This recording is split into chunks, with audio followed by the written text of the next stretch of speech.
একই পরিবারে দুইজন দুই রকম খাইলে কীরকম লাগে। আমার হাজব্যান্ড খাইব সবুজ সবুজ করলা ভাজি, আর আমি খাই লাল লাল করে করলা ভাজি।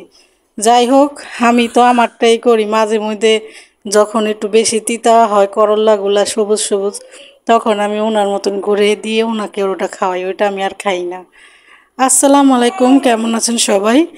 আশা করি সবাই ভালো আছেন। আমিও আল্লাহর রহমতে ভালো আছি।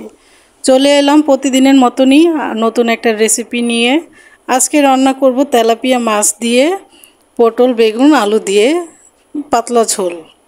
এই তো তেলাপিয়া মাছগুলো আমি একটু ভেজে নিব, যেহেতু আমি ভাজা ছাড়া মাছ খেতে পারি না, এই জন্য ভেজে নিব।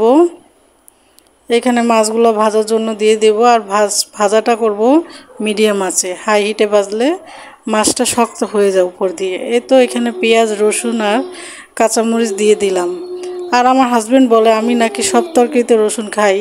আমার মতন কে কে সব তরকারিতে রসুন খান? আমি সব তরকারিতে আদা খাই না, কিন্তু রসুন সব তরকারিতে খাই। আমার মতন কে কে আছেন অবশ্যই জানাবেন।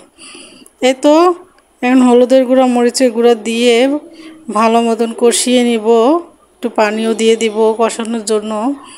আর আমি সবসময় দুইবার করে কষিয়ে নেই, এই জিনিসটা আমি খুব ভালো মতন করি। এই তো কষানো হয়ে গিয়েছে, এখন আমি কেটে রাখা সবজিগুলো দিয়ে দিব। আর একটু চেখে নিচ্ছিলাম যে লবণটা কি দিয়েছি না ভুলে গিয়েছি। অবশ্যই ভুলে গিয়েছি, এর জন্য লবণটা দিয়ে দিলাম।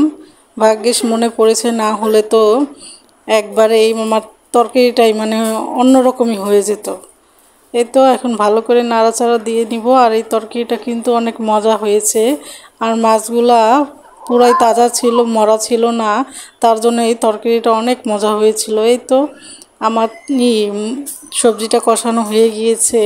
আর যেহেতু আমরা সবজি ছাড়া মাছ খেতে পারি না, ভুনাটা খুব কমই খাই, অত বেশি খাওয়া পড়ে না ভুনা। এই তো এখন পানি দিয়ে দিব পরিমাণ মতন, যেহেতু পাতলা ঝোল করব তার জন্য। আর পানি দিতে দিতে সবাইকে একটা কথা মনে করিয়ে দিচ্ছি, আমার ফেসবুক থেকে দেখে থাকলে অবশ্যই ফলো করে দিবেন, এবং ইউটিউব থেকে দেখে থাকলে অবশ্যই সাবস্ক্রাইব করে দিবেন।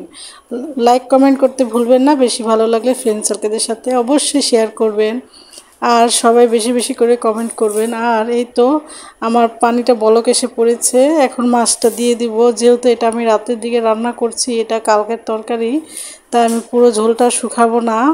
মাছটা দেওয়ার পরে 2-3 মিনিট পরে আমি এটা অফ করে দিব। সকালে আবার আমি একটু ঝোলটা টানিয়ে নিব।